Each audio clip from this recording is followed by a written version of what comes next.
apóstol Pablo asegura que debemos matar al viejo hombre cada día, que debo entender que Cristo murió en la cruz tomando mi lugar, o que debo despojarme del viejo hombre. Despojarse del viejo hombre.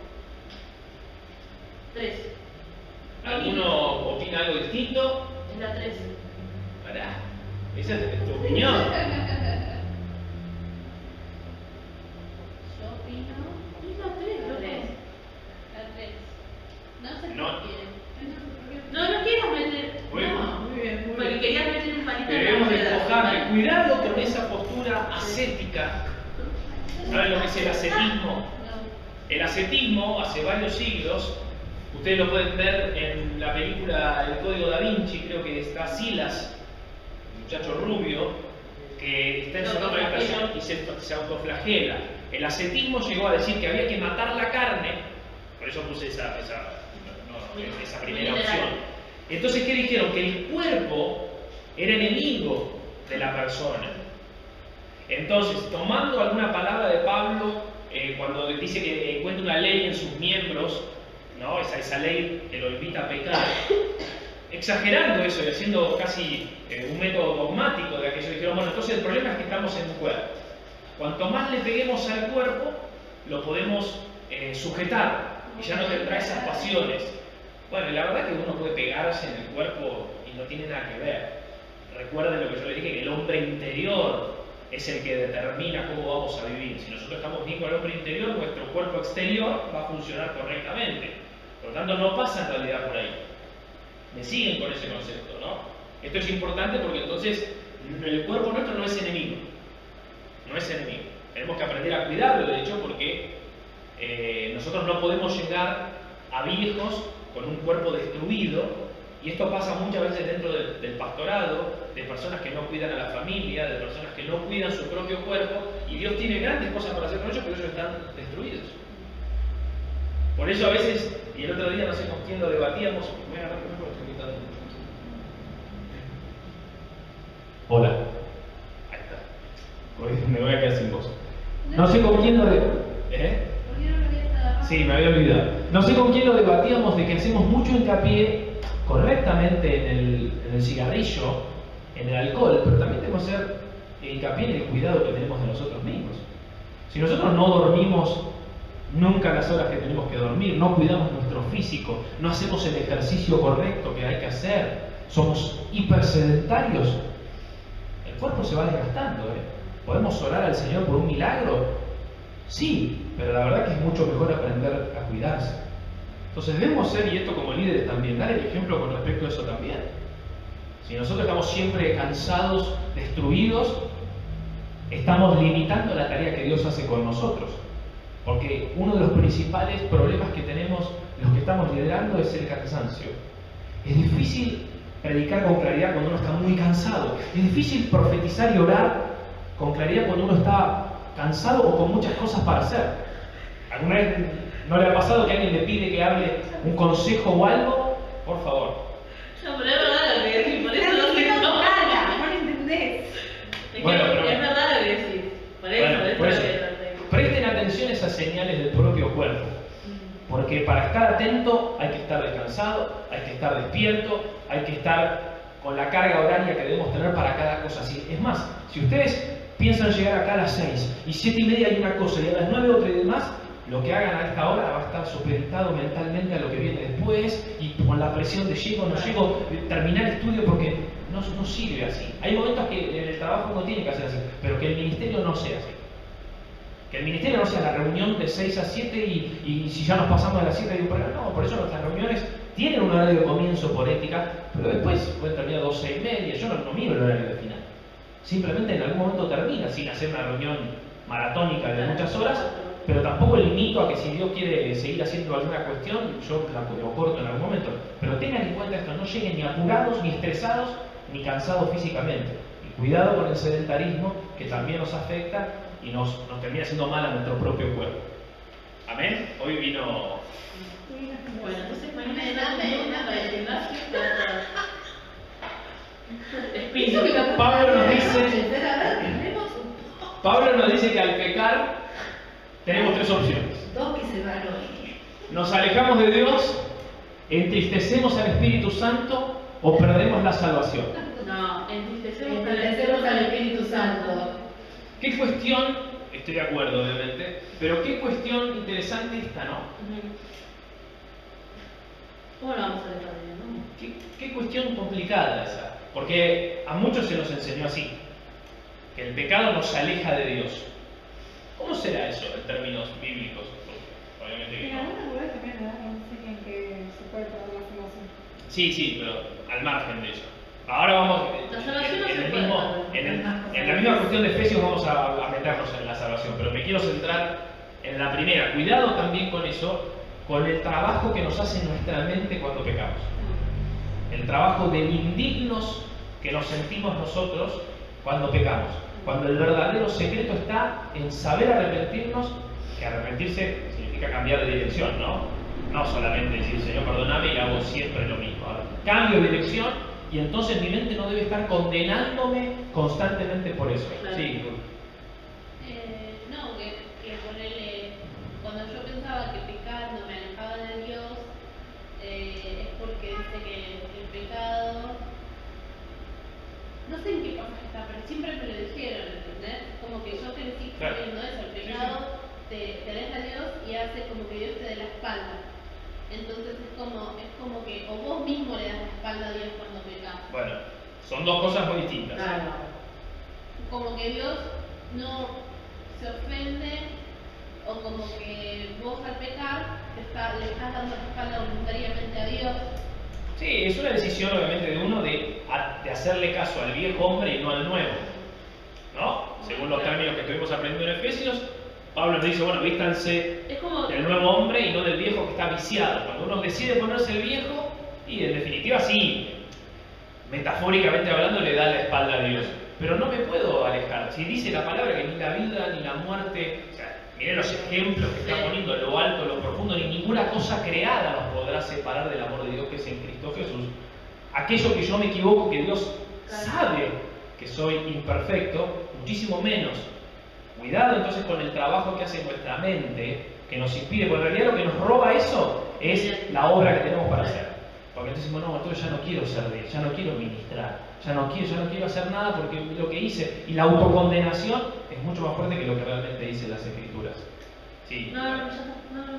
Bueno, entristecemos al Espíritu Santo, que es lo que vimos en el anterior. Nos metemos entonces en Efesios 5, del 1 al 4, que dice, sean pues, y como dijimos recién, imitadores de Dios como hijos amados, y anden en amor como también Cristo nos amó y se entregó a sí mismo por nosotros, ofrenda y sacrificio a Dios en olor fragante.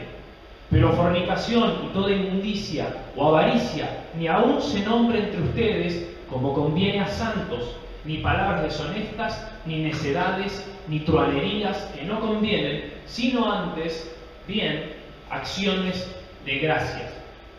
Vamos a tratar de darle ritmo, así terminamos antes. Pablo dice que seamos imitadores de Dios. Bueno, esto ya lo vimos recién, el buen ejemplo de lo que es imitar a Dios. O sea, es interesante que esta palabra en griego, ¿saben cuál es? La palabra mimetes. ¿Cuál? La palabra imitadores, de donde viene la palabra mimo. Precisamente, ¿no? El mimo está ejecutando esas obras, está copiando algo, y exactamente es la manera nosotros de imitar, de ahí viene esa palabra, de imitar los pasos y los movimientos de Dios. ¿Mimo de ¿Amigo de esto Sí. o de mimo este? No, mimo del mimo que hace esas La cosas. soda. Claro, exactamente. El vidrio. Mimetes, la palabra griega, de donde deriva justamente la palabra ¿Qué mimo. significaba? Mimo. Así que debemos copiar los movimientos de Dios. Como Dios está haciendo esos movimientos, nosotros como mimos, en el buen sentido de la palabra, imitamos sus movimientos, porque esa es la lección de Cristo. ¿Qué decía él? Yo hago lo que veo hacer a mi Padre. Nosotros hacemos también lo que vemos hacer a nuestro Padre. Y para eso esencialmente tenemos las Escrituras. ¿Queremos saber qué haría Dios, qué hace Dios? Tenemos las Escrituras para saber qué hace. ¿Queremos saber cómo aplicarlo a nuestra vida natural del día a día? Tenemos la guía del Espíritu Santo. Con la guía del Espíritu Santo, la palabra se transforma en algo vivo para nuestra situación actual. Así que nosotros debemos ser la sombra de él, imitando aquello que él hace. Así que andar en amor es sacrificio. Por eso dice, anden ustedes en amor como también Cristo los amó y se entregó a sí mismo por ustedes. O sea, sacrifico tiempo, dinero, oraciones por alguien más. Ese es el olor fragante que sube delante de Dios. El olor fragante delante de Dios es cuando vos aprendés a sacrificar lo tuyo por alguien más. Esa es la ley de Cristo. ¿Se acuerdan que dijimos el domingo? Sobrellevar las cargas de los demás, unos de otros, y así cumplen la ley de Cristo. Y Pablo lo sigue desarrollando acá también, a los Gálatas y ahora también, en este caso, a la iglesia de Éfeso. Ponete a pensar de tus 24 horas del día, cuánto tiempo es dedicado a vos y cuánto tiempo es dedicado al prójimo. Si la cuenta te da, 0 al prójimo, estás mal. Encargate cada día de levantarte y en que en tu oración de la mañana, en la que entregás el día al Señor, en la que le agradeces al Señor un día más de vida, ¿qué puedo hacer por alguien o por algunas personas hoy? ¿Qué puedo hacer? Y el Señor te va a ir poniendo personas. El Señor va a hacer que te cruces con él. Ahora, si vos no estás dispuesto a sacrificar tu tiempo por los demás, el Señor te va a hablar, porque vos no lo vas a hacer. Entonces siempre te digo lo mismo, mucha gente se me acerca diciendo, yo quiero escuchar que el Señor me hable, que me hablen sueños, y yo la pregunta que tengo inmediata es, ¿hiciste lo último que Él te pidió? Porque si lo último que Él te pidió fue tocarle el timbre a la vecina y regalarle, no sé, algo que le falta en la casa o escucharla, no lo hiciste, no le pidas otra cosa porque no te lo va a decir. Hacé a cada tiempo lo que el Señor te da para hacer. Y ahí sí entonces el Señor te va a caer cosas más grandes, revelaciones aún más grandes. Ese es el olor fragante que sube, de nada sirve que des todo lo que tenés si no amás. No andar en truanerías es no ser astutos ni rápido para lo malo. Es interesante, porque esta palabra me puse a buscarla porque no es una palabra truán, la palabra truán no es una palabra que usemos demasiado nosotros. Pero ¿saben qué significa? La palabra refleja un movimiento rápido con mala intención. O sea, ¿saben qué es? No sean vivos en el mal sentido. No sean astutos en el mal sentido de la palabra. Así como la Biblia valora la astucia, aún en la parábola del mayordomo infiel, donde habla de la astucia, en este momento está hablando de la astucia en el mal sentido. Las truanerías son los que aprovechan un negocio para hacer algo medio turbio, alguna cuestión para llevarse algo. Esas truanerías, eso es lo que nosotros no podemos hacer como hijos de Dios, porque damos el ejemplo, obviamente. Porque saben esto, que ningún fornicario, o inmundo, o avaro, o que es idólatra tiene herencia en el reino de Cristo y de Dios. Nadie los engañe con palabras vanas, porque por estas cosas viene la ira de Dios sobre los hijos de desobediencia. No sean, pues, partícipes con ellos, porque en otro tiempo eran tinieblas, mas ahora son luz en el Señor. Anden como hijos de luz, porque el fruto del Espíritu es en toda bondad, justicia y verdad, comprobando lo que es agradable al Señor.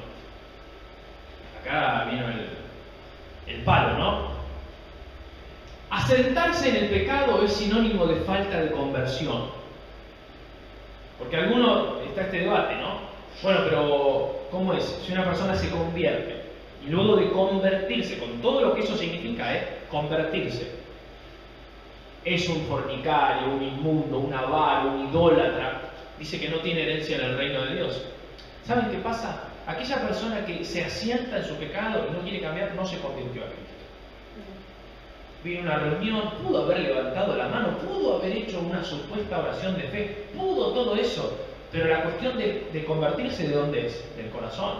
Y puede vivir toda la vida. Puede reunirse con la iglesia todos los fines de semana, puede hasta servir en un ministerio, pero nunca dejó aquello que Dios le pidió que deje, entonces quizás nunca se convirtió. No estoy hablando de que haya caído en algo, porque ahí entra la parte lógica de la imperfección nuestra. La pifiamos. Pero una cosa es pifiarla toda la vida en lo mismo, asentándome y diciendo, bueno, que Dios me acepte con esto porque yo no pienso cambiar. Ahí es donde empieza a ser peligroso, y dice la palabra de Dios que no tenemos herencia. No hay herencia para los que viven de esa manera. Así que si he perdido la capacidad de cambiar y prefiero encadenarme a mi pecado, entonces no soy realmente salvo. ¿Amén? Cuidado con quién y en qué participamos. Por eso dice, no participen con ellos, porque en otro tiempo eran tinieblas. No creamos que somos lo suficientemente cristianos para sentirnos intocables. Cuidado con los grupos que frecuentamos. Cuidado con el vocabulario que manejan los grupos que frecuentamos. Cuidado con a los que llamamos amigos. ¿O no han escuchado de algún hermano que se empezó a juntar con ese grupo, que se juntaba en una casa y tomaba una cerveza, y después tomaba 3 cervezas, y después se hablaban esto, y después había charlas de mujeres, y después de esto, y cuando se quiso acordar de ese hermano, ¿saben qué pasó? Ya no tenía matrimonio, ya no tenía iglesia porque no se sentía como para venir. Bueno, ¿qué pasó? No se fijó con quién participaba de sus obras. Y cuando vos participas de obras que son como estas, de las tinieblas, tarde o temprano te parecerás a ellos. Entonces, mucho cuidado con las personas que frecuentamos. No con aquellas que tenés un llamado claro donde no hay una relación de amistad. Lo que hay más bien es que vos vas a impartir algo. Entonces, también. Claro, eso es lo que iba a preguntar. Si vos vas a llegar, claro. Es distinto. Jesús dice que se sentaba en la mesa de los pecadores, de las prostitutas, ¿no? Sabemos eso. Pero después, cuando él tenía que tener su charla con el corazón y tenía que dirigir a su grupo, él tenía 3. Ni siquiera a todos, tenía 3 únicamente. Entonces, nosotros tenemos que seguir ese ejemplo. Jesús no abría su corazón en esas mesas de pecadores que en ningún momento él empezó a contar sus situaciones, sus cuestiones. No por eso no. lo discriminaba. No, por eso él era hiperinclusivo con su mensaje, pero exclusivo con su intimidad y con sus amistades. Así debemos ser nosotros. Cuidado a quién le abrís el corazón. Cuidado. Claro, porque en otro quizás alguien puede decir, no, yo no voy a trabajar en este lugar porque no son cristianos. No, claro, no aplicaría una cuestión laboral. Uno va a cumplir una tarea y va obviamente también en nombre del Señor a ver qué obra puede hacer allí. Pero no es lo mismo, salvo que el trabajo en sí mismo ya sea pecaminoso. O sea, si a vos te invitan a trabajar en un cabaret, no le preguntes a Dios porque ya lo que sucede, el mismo trabajo ya es malo. Ahora, después puedes tener un trabajo normal y que el ambiente sea horrible. Bueno, fíjate, puede ser que el Señor te llame a cambiar ese ambiente, puede ser que el Señor te proteja dentro de ese ambiente, puede ser que el Señor te diga, no, ahí no, porque vas a terminar mal. Ahí hay que estar atentos, pero no quiere decir que, si no, lo que tenemos haciendo es que trabajamos solo entre cristianos. Claro. No, eso no es correcto. No es correcto. Obviamente que si podemos predicar en nuestro trabajo para que la gente se convierta, mucho mejor, pero no debemos esperar. De hecho, en mi trabajo yo soy el único y está bien, tengo una buena relación con los demás, pero hasta cierto punto. Me acuerdo en mi caso cuando yo trabajaba para otra petrolera. Perdóname, porque te vas a cruzar con gente que vos vas a hacer hablar, a ver, Les pongo el ejemplo mío. Yo trabajaba para otra petrolera y había algunas cenas que teníamos, porque la petrolera las organizaba, e iba con los dueños de las distribuidoras. Íbamos a comer a Puerto Madero, algunos empezaban ahí a tomar algo, y después, ¿cuál era la cuestión siguiente? Y no, ¿por qué no vamos a otro lugar? Y ya empezaba el tema de los cabarets y demás. ¿Qué hacía yo? Me volví a mi casa. No, muchachos, los abrazaba, chao, no era momento de sermonear, salvo alguno que quería escuchar, pero tampoco no era el momento de ponerme, si ustedes se van todos al infierno, no era ese momento, pero yo me iba para mi casa. Eso es lo que quiero decir, tener una buena relación con esas personas, pero no involucrarse en las obras de las tinieblas, que son cosas diferentes. Alguien que busque ahí 1 Corintios 10:12 y otro también 1 Corintios, pero 15:33, para esto de que hablamos de no confiarnos y de tener cuidado con los grupos que frecuentamos. 1 Corintios 10:12, 1 Corintios 15:33.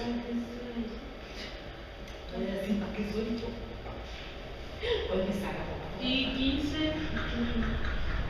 10:12 y 15:33. 15:33. Primera de Corintios. Sí. 15:33. ¿La leo? Primero 10:12. ¿Quién tiene 10:12? Yo te la leo, Rosito. Así que el que piensa. Así que el que piensa estar firme, mire que no caiga. Así que, cuidado, ¿no? Estemos atentos, que a veces nos creemos, Bueno, ya las tenemos todas. Yo puedo contar. Sí. Bueno, esta chica que vamos a ir a ver hoy, somos un grupo de 5 chicas, incluida yo, 5 en total conmigo. Y nos juntábamos, y al principio yo me juntaba porque hacía como 5 años que no las veía, porque son mis compañeras de la primaria. Bueno, me empecé a juntar, qué sé yo, y empezamos. Un poco de alcohol.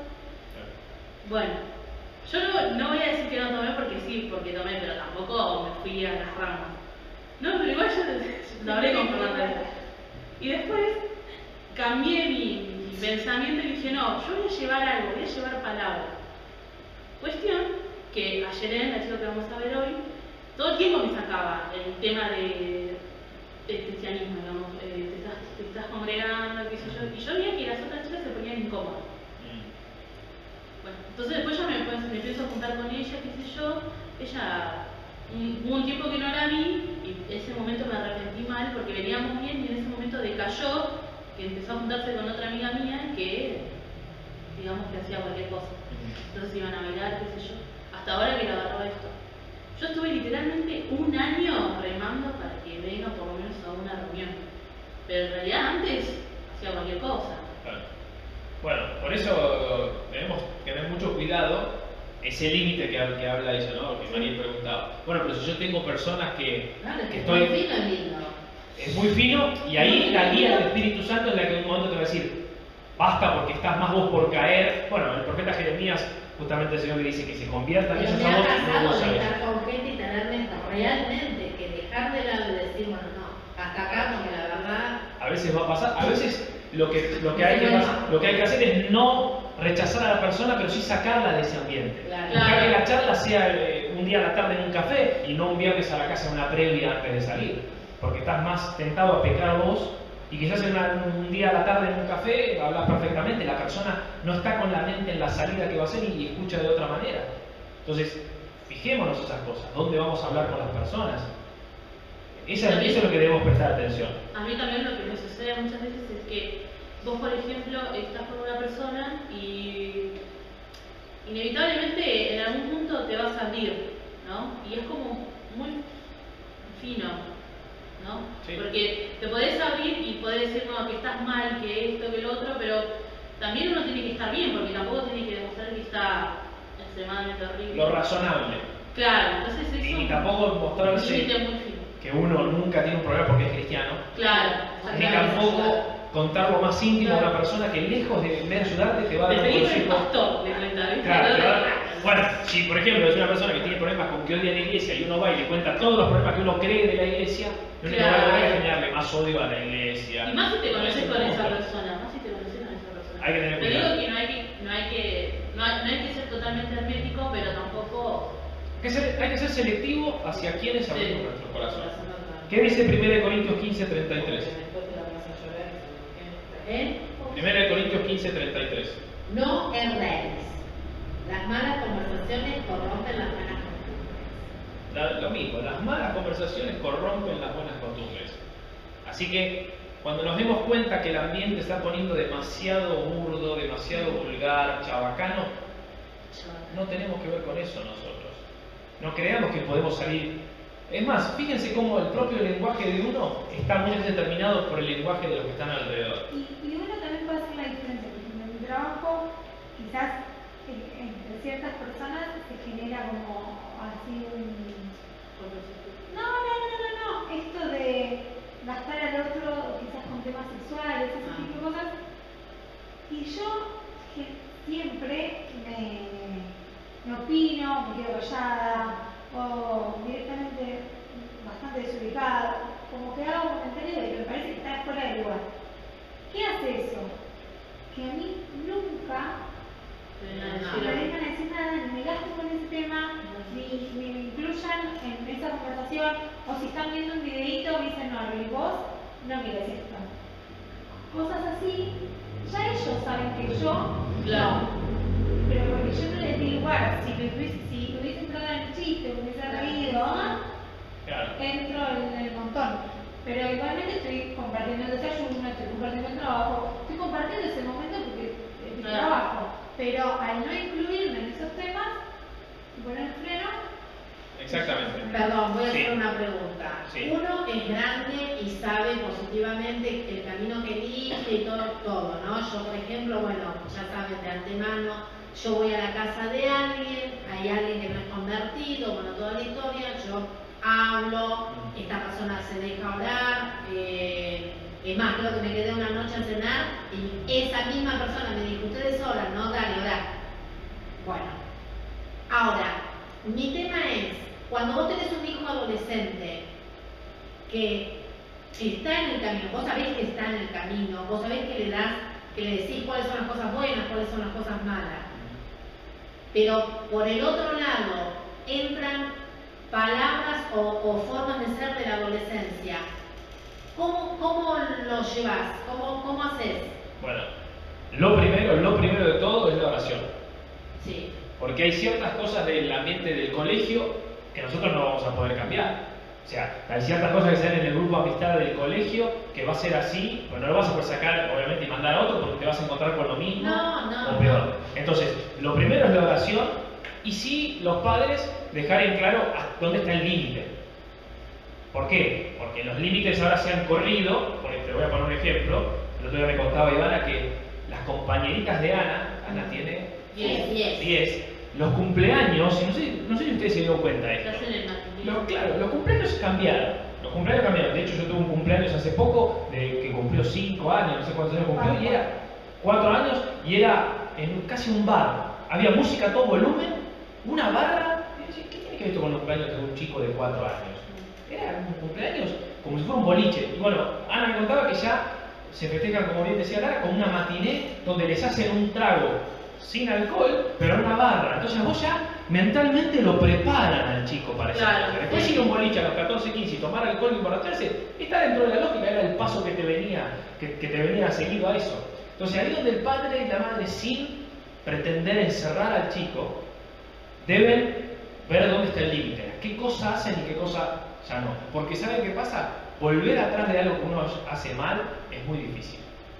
Si uno ya milita que, bueno, no, también salís solo los viernes y volvés a las 3 de la mañana, el próximo paso es que salga viernes y sábado hasta las 5. No, sí, claro, y si eso ya lo hace de los 14, lo hace de los 13, 14 años, ni hablar lo que te queda para los 17, 18. Yo estoy totalmente de acuerdo con vos cuando decís lo primero es la oración. Sí. Ahora, la cobertura va en la oración. Estoy hablando claramente, sabemos de quién estoy hablando, de Camila.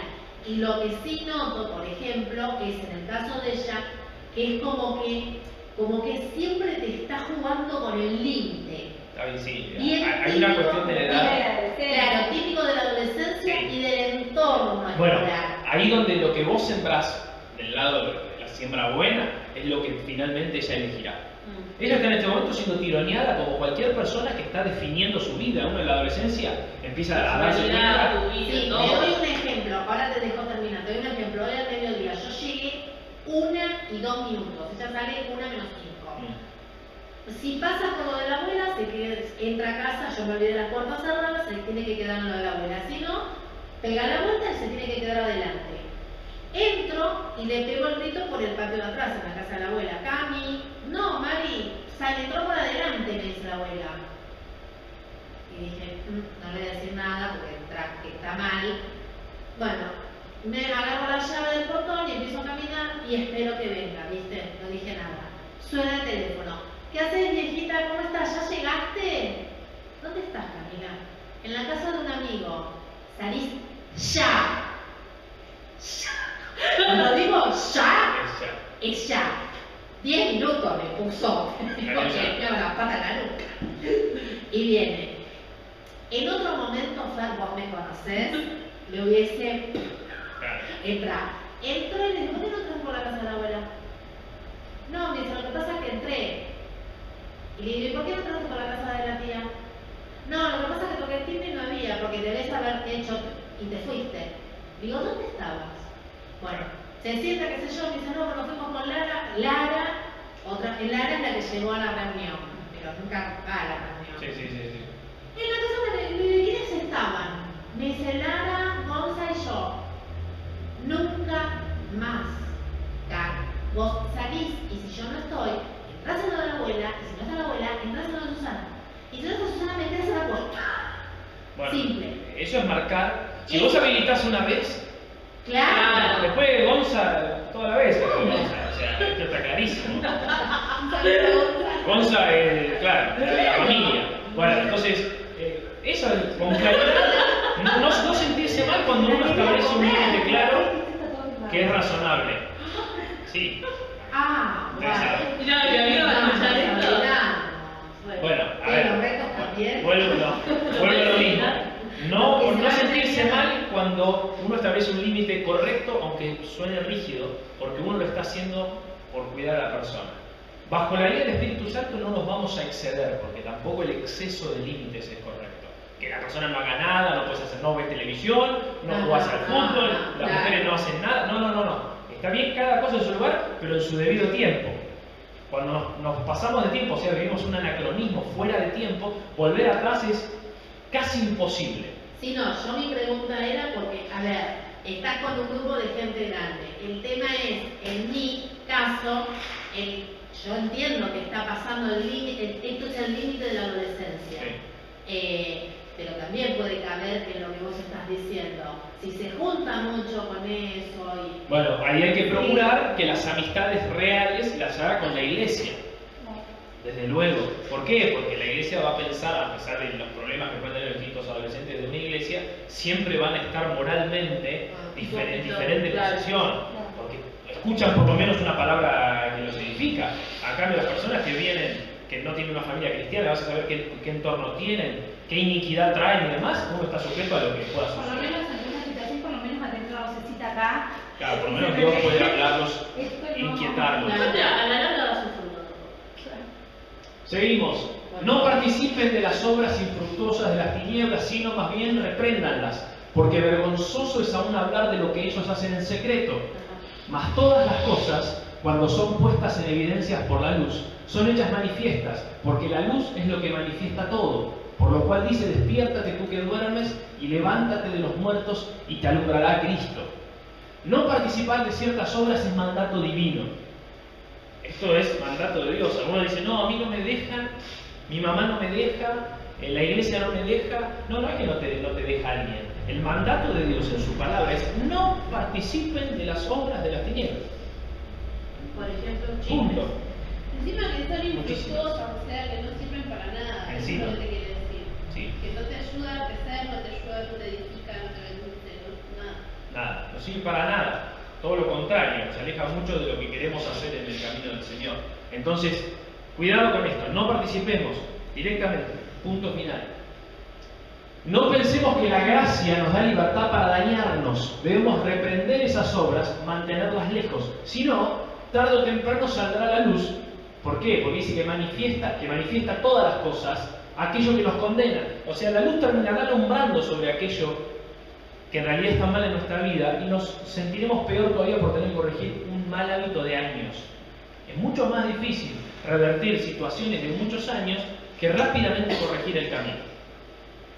Por lo tanto, bueno, aquel que viene a Cristo después de muchos años de algo que está mal, y lo viven principalmente aquellos que vienen en concubinato, que vienen con relaciones ensambladas, donde de pronto dicen, ¿y cómo hacemos?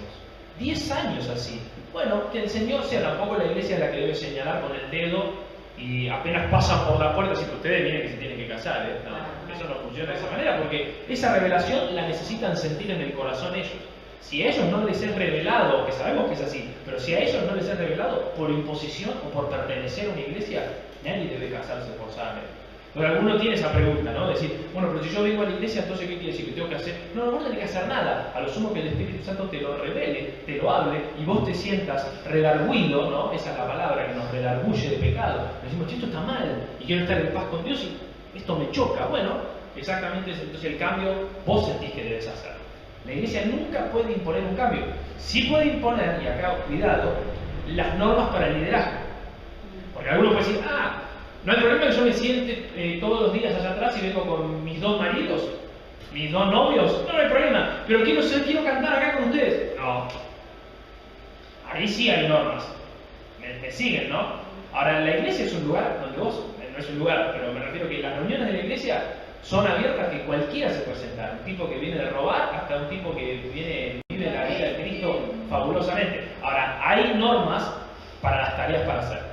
Por eso, recuerden la elección de los diáconos, gente de buen testimonio, ¿se acuerdan? Hay una serie de normas que sí tienen que ver ahí con la elección para el servicio.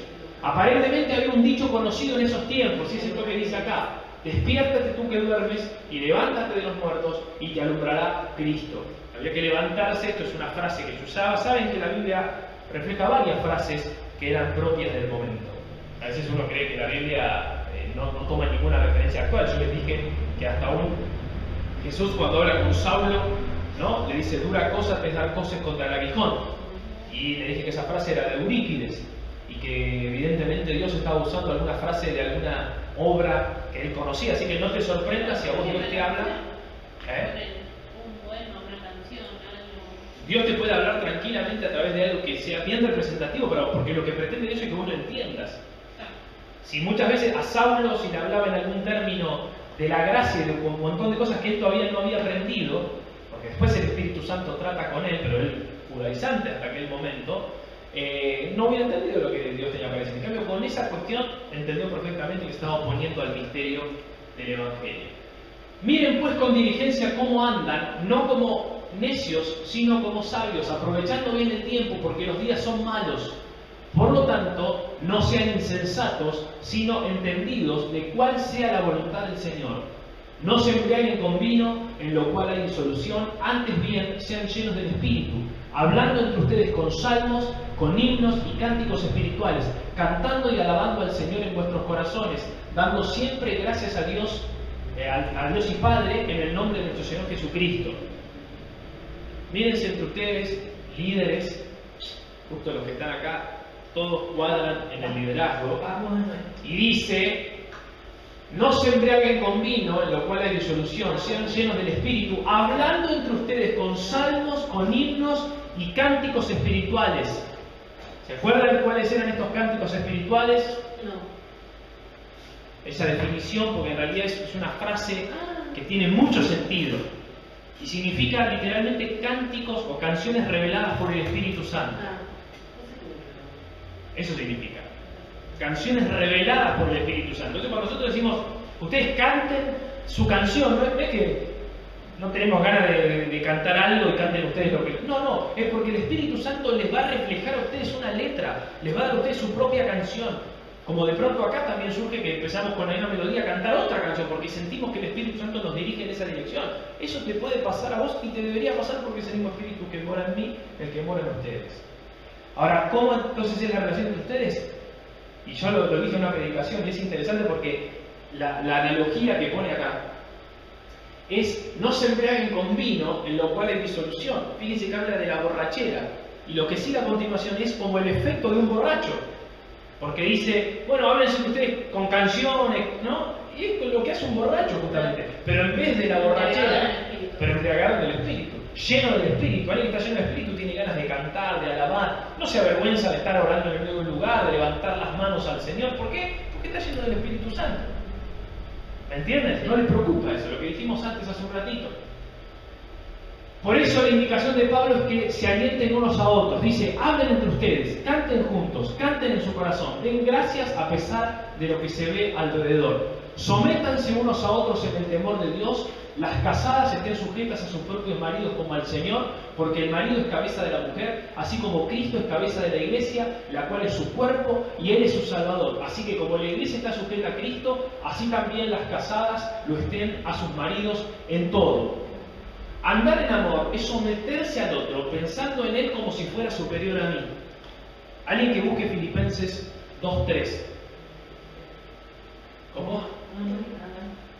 A ver si se entiende este concepto. El concepto constante de la Biblia es el del sometimiento unos a otros. Nunca jamás habla de pisotear la figura de nadie. Ni el hombre sobre la mujer, ni Cristo sobre la iglesia. Por eso acá es interesante lo que el Señor tiene para decirnos. Porque todo el tiempo que habla del matrimonio, y lo puse creo que en el versículo siguiente, ahora lo vamos a llegar, todo el tiempo la comparación es con la relación de Cristo y la iglesia. Entonces, todo aquel pensamiento que venga hacia mí, inclusive desde lo matrimonial, si no se ajusta a lo que Cristo haría o hace o hizo con la iglesia, entonces está desajustado de la voluntad de Dios. ¿Me sigue? Tiene que someterse a eso. ¿Quién tiene Filipenses 2:3? Yo. ¿Qué dice? Nada hagáis por contienda o por vanagloria, antes bien con humildad, estimando cada uno a los demás como superiores a él mismo.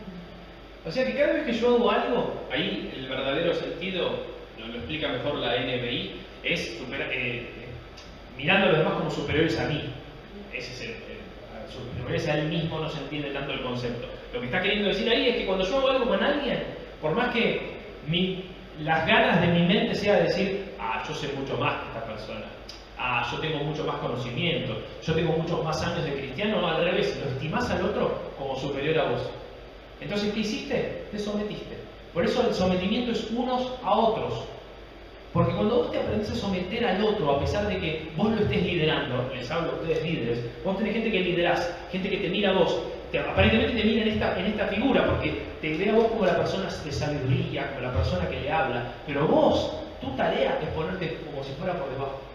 Porque el sometimiento es unos a otros. ¿Saben por qué? Porque el verdadero éxito es que el Señor te apruebe. No que la persona diga, no, si yo estoy debajo tuyo porque gracias por lo que haces por mí. Tu tarea es al revés, decir, no, yo estoy para servirte a vos. Sí. Y que entiendo que cuando yo me someto a otro, hablando, digamos, entre nosotros como familia de la fe, porque yo reconozco que el Señor está en vos. Sí. O sea, yo, aunque venga alguien que conoció al Señor ayer, yo reconozco que el Señor está en esa persona. Es como tratarlo como yo trataría al Señor. Sí. Entonces es como... Ya es superior por eso. Superior por el hecho de que el Señor está en vos. Reconozco eso y respeto eso. Exactamente. Y en ese respeto es donde encontramos la figura del amor. Claro. Porque el sometimiento verdadero es en amor. Si en vez de ser como dice Ruth, es por imposición. No, me voy a someter acá porque me dicen que me someta a vos. No funciona. Tarde o temprano eso deviene en rebeldía. Porque te bancás una supuesta sumisión hasta que un día explotás. Porque nunca fue en amor. Por eso los matrimonios fracasan. Porque tenían un aparente orden, pero por una cuestión de que el varón traía el dinero a la casa, entonces la mujer dijo, no, está bien, me someto. No funciona así. Debe someterse por amor pura y exclusivamente. El resto de las cosas en Cristo las acomodará Dios. Pero cuidado con invertir ese orden, porque entonces un día explotan y un día no se aguantan más. Aquello que creyeron que se iban a aguantar toda la vida, no se lo aguantan más porque no es real, porque no era en amor. ¿Amén? La perfecta unidad no manifiesta rebeldía. La familia es unidad. No existe tal cosa como que esta ley de sometimiento unos a otros no aplique en casa. Debe aplicar en casa. O sea, tanto el hombre como la mujer deben mantener el mismo criterio fuera y dentro de la casa. No se puede ser amable con la iglesia y duro en casa. ¿Saben cuántas personas conozco que en el medio de una reunión, ay, amor, a la esposa, ¿no? Y en la casa el tipo es durísimo, intransigente, el mismo debe ser. Y es más, bueno, acá está mi esposa para dar fe de lo cariñoso que busco ser con ella todos los días, para que se sienta amada como Cristo ama a la iglesia. Yo imagino la figura de Cristo a la iglesia, que Cristo constantemente en la vida dice, qué linda estás, qué bien estás, te veo hermosa, te amo, aun cuando te equivocas, yo te amo. Exactamente es la manera en que yo veo a mi esposa. De esa manera. Estás maravillosa. Bueno, van a encontrarlo. Estamos mirando la parte anterior. En 20, 30 años. Por eso estamos solos. Bueno. Teníamos así como un intrigo y chetuí. Bueno, pero en serio, esa es la así figura. como la tratás y nos miramos y dijimos, Bueno, pero porque en su momento las cosas no estaban alineadas con el Señor. Hoy lo están. Dios está preparando entonces las cosas. Recuerden que esté en sus oraciones esto. Tampoco crean que esto... Cuidado con eso, muchos años. No. Empezó cuando cuando empezó tenía 10 años. Más de ahora. 37, a ver, ¿cuántos años puedo estar ahora? No, pero esto sí, por favor, esto sí. Las mujeres que quieren casarse, que quieren un marido que las ame en el Señor, pídanlo. Pídanlo. La palabra del Señor dice, pidan y llamen y se les abrirá la puerta. Porque todo el que busca, recibe, encuentra. Cuidado, No, en serio, mucho cuidado. Porque a veces uno lo desea en su corazón, pero recuerde que dijimos que hay que ponerlo en palabras para que se cumpla. Te puede jugar en contra un montón de cosas, el miedo a volver a fracasar, la edad, la condición de lo que sea. Bueno, No es obstáculo. Para el Señor no hay nada imposible. Vamos a terminar hablando por eso. Sigo.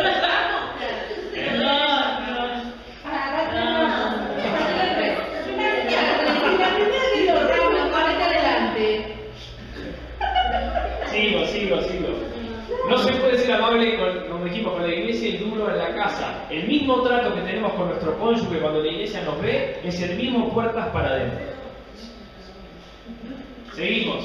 Maridos, amen a vuestras mujeres así como Cristo amó a la iglesia y se entregó a sí mismo por ella, para santificarla, habiéndola purificado en el lavamiento del agua por la palabra, a fin de presentársela a sí mismo, una iglesia gloriosa que no tuviese mancha ni arruga ni cosa semejante, sino que fuese santa y sin mancha. Así también los maridos deben amar a sus mujeres como a sus mismos cuerpos.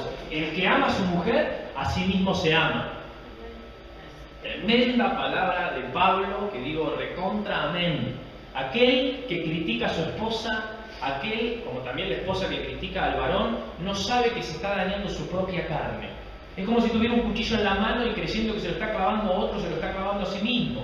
Porque así como hay un misterio espiritual que 1 Corintios 6:17 dice que el que se ha unido al Señor, un espíritu es con Él. Aquel que se unió en matrimonio, una sola carne es con el otro. Así que si yo soy una sola carne con mi esposa, todas las veces que yo hablo mal de ella, la critico, me estoy criticando a mí y estoy hablando mal de mí. Eso es lo que dice el Evangelio. Por eso es un cambio radical de manera de pensar. Porque lo más común en la sociedad, ¿cuál es? Llamar a la esposa la bruja, ¿no? La patrona, la policía, la sargento. No la amada, como Cristo llama a la iglesia. No justamente dar esos mimos con las palabras, y acá sí los mimos de cariño. Todo lo contrario. Entonces, cuidado con lo que decimos, porque debemos pensar en lo que Cristo le dice a la iglesia cuando hablamos de la relación matrimonial. Así que, como dice el versículo 28, el sometimiento es mutuo. No hay enseñoreamiento. Si el parangón, que significa comparación, es el amor de Cristo hacia la iglesia, nos damos cuenta que no es subyugación, no está debajo. Por esta razón dice que Cristo se la presenta a sí mismo. Fíjense esto. Si Cristo dañara a la iglesia, como algunos esposos creen que tienen que someter a la esposa por debajo, no se la puede presentar a sí mismo porque lo hubiera herido. Cristo no hirió a la iglesia en ningún momento, así como el marido no debe herir a la esposa, porque se la termina presentando a sí mismo. Eso es lo que nos enseña la palabra. La perfecta unidad es el matrimonio. Amarse dentro del pacto matrimonial es aprender a amarse uno mismo. Alguien que busque primera de Pedro 3:7. Sepan esto, la Biblia cuando habla del misterio de Cristo en la iglesia lo compara con el matrimonio, así que la perfección del amor está dentro del matrimonio, que es lo más bombardeado por el diablo, obviamente. Primera de Pedro 3:7. Vosotros, maridos, igualmente vivid con ellas sabiamente, dando honor a la mujer como a vaso más frágil y como a coherederas de la gracia de la vida, para que vuestras oraciones no tengan estorbo. Así que imagínense esto, dice que hay que cuidar como si fuera un vaso más frágil. O sea que Cristo tiene en las manos a esa copa preciosa que es la iglesia, como los maridos tenemos también esa manera de tratar a nuestra esposa, justamente cuidándola mucho más allá todavía. Como cuidáramos algo que si se rompe, no dice que la mujer es débil como un vaso frágil. Dice que el cuidado del hombre, está hablando al hombre, no está refiriéndose a la mujer. Está hablando al hombre de cómo debe cuidar. ¿Cómo debe cuidar? Mucho cuidado con las palabras que decís. Mucho cuidado con soltar, porque cuando se cae algo así se rompe. Entonces, ¿cómo es el cuidado que debemos tener? Como a vaso frágil. ¿Para qué? Para que las oraciones no tengan estorbo. Porque dijimos unos versículos atrás que todo la luz lo termina manifestando. Entonces yo tengo una pésima relación con mi esposa, tarde o temprano saldrá la luz. Tarde o temprano se verá. Porque dice que la luz alumbra todas las cosas y hace manifiestas todas las cosas. Entonces, cuidado también nosotros y entendamos que el verdadero amor, el más profundo, está dentro del pacto matrimonial. Que es lo que la sociedad hoy se encarga de desacreditar, obviamente. cree que en la relación libre está el amor, y no, está dentro del matrimonio. Es una excelente idea el matrimonio. El otro día hablaba con Luli y decía, más allá de que obviamente nos conocimos a determinada edad, yo me casé con 24, Yo 22, yo 4, 25 o 26. Bueno, Y la verdad que dije, me hubiera hasta, si me pongo a pensar, me hubiera gustado hasta conocerte antes y habernos casado todavía más jóvenes y haber tenido hijos más jóvenes. Porque yo pensaba en un montón de personas que hoy lo que pensaba, mirando la sociedad, vieron que cada vez pasa más que hay madres a los 45, madres primerizas me refiero, que prácticamente en el caso de padres como yo no van a poder disfrutar de jugar con sus hijos, porque cuando tengan 15 años van a estar, ya son viejos, están para la edad de lo que eran mis papás, ya eran abuelos a esa edad. Entonces hay generaciones que se están perdiendo eso. Y yo quiero llegar joven para poder patear una pelota con mi hijo. En cambio, si yo llego a la adolescencia de él con 60 y pico de años, ya no me dan las articulaciones para hacerlo. Entonces dije, me hubiera encantado, porque mi mamá tuvo a María Isabel a los 23, creo, 22. Y hoy en día la sociedad lo ha perdido eso. Y no estoy diciendo que es pecado o está mal, pero cuidado que a la hora de planear, realmente pongas en tu corazón lo que Dios quiere para vos. Quizás Dios quiere que termines tu carrera, bien. Si no, no te ajustes a la sociedad. Que la sociedad se casan todos después de los 30, vos no tenés por qué hacerlo. Si querés casarte antes, casate lo joven que quieras si el Señor te manda a hacerlo. Porque Dios te está llamando a hacerlo. Perfecto. Y yo me ponía a hablar eso con Luqui justamente porque pienso hoy que estamos cerca ya de ver a Manu y realmente pienso también en los hijos que podamos tener. Y la edad en algún momento empieza a ser un limitante. Sí. Porque yo no quiero ser padre después a los 48, 50 años, porque tampoco quiero verlos, que cuando ellos sean adolescentes yo ser muy viejo. Entonces, cuidado también con las cuestiones que marca la sociedad, porque el verdadero amor y lo genuino está dentro del pacto matrimonial. ¿Amén? Porque nadie aborreció jamás su propia carne, sino que la sustenta y la cuida, como también Cristo a la iglesia. Fíjense la comparación constante como Cristo a la iglesia. Si a cada 2 por 3 el Señor tiene que meter una coma y decir como Cristo a la iglesia.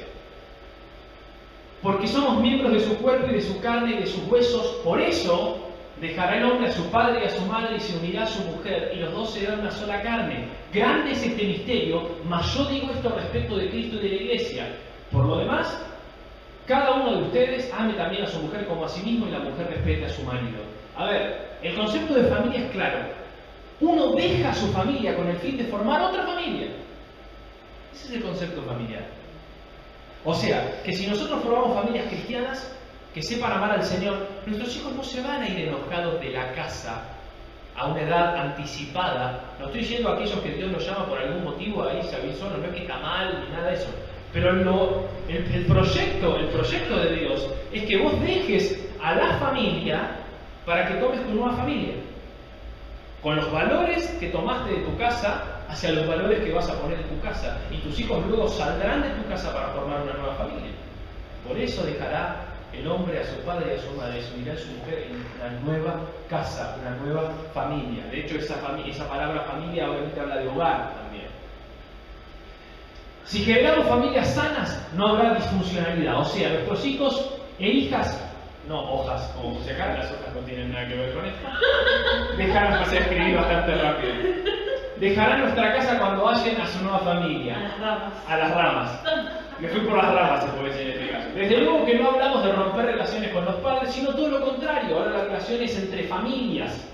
Pablo, fíjense, soltero y célibe, valora el misterio del matrimonio y lo asemeja con la iglesia. Qué interesante que nos dé esta charla impactante de doctrina uno que nunca tuvo familia y no estuvo casado. Esto es interesante porque a veces nosotros desacreditamos a aquel que no pasó por lo mismo. Y así como les pongo yo el ejemplo siempre de cómo se lo critica al pastor, ¿no? Cuando es muy grande porque ya está viejo, cuando es joven y es muy joven, le falta experiencia, si come mucho, pues come mucho, si come poco, lo que sea. Bueno, cuidado porque la sabiduría la pone el Señor. Pablo escribe estas cartas, habla del matrimonio y él era soltero y célibe. Así que es un llamado de atención a nosotros también para que escuchemos a aquellos que nos hablan de parte de Dios y no juzguemos a ver si tienen o no. Pues yo estoy de hecho hablando con Mariel del caso de la adolescencia y también por vestir, pero si vos no tenés hijos adolescentes. Pero estamos hablando de lo que la palabra del Señor dice que está mucho más allá de la edad que pueda tener, de si pasé o no pasé por eso. Si no, ninguno de nosotros podemos recibir a personas con determinadas cuestiones porque no pasamos por ellas mismas nosotros. ¿Amén? Y para terminar, vuelve a este círculo virtuoso del respeto y del amor mutuo. Fíjense qué es lo que reina todo el versículo. Dice, por lo demás, cada uno de ustedes ame también a su mujer como a sí mismo, y la mujer respete a su marido. Termina hablando de lo mismo que Jesús enseñó, amar al prójimo como a uno mismo. En materia matrimonial, ame a la esposa como a uno mismo. Al final, el secreto total del Evangelio es amar a Dios sobre todas las cosas y amar al prójimo como a vos mismo. ¿Y quién es el prójimo? El prójimo no es el vecino y no lo es tu esposa. El prójimo también es tu esposa, porque es el próximo que tenés, de hecho el más cercano, donde muchas veces nos cuesta más ser cariñosos. Por eso, ahí donde no podemos caer nosotros. Esas personas que son hiper amables con el misionero que viene de Sudáfrica y trata mal a la esposa que convive todos los días. No se puede vivir de esa manera. El ejemplo empieza siempre primero por casa. ¿Amén?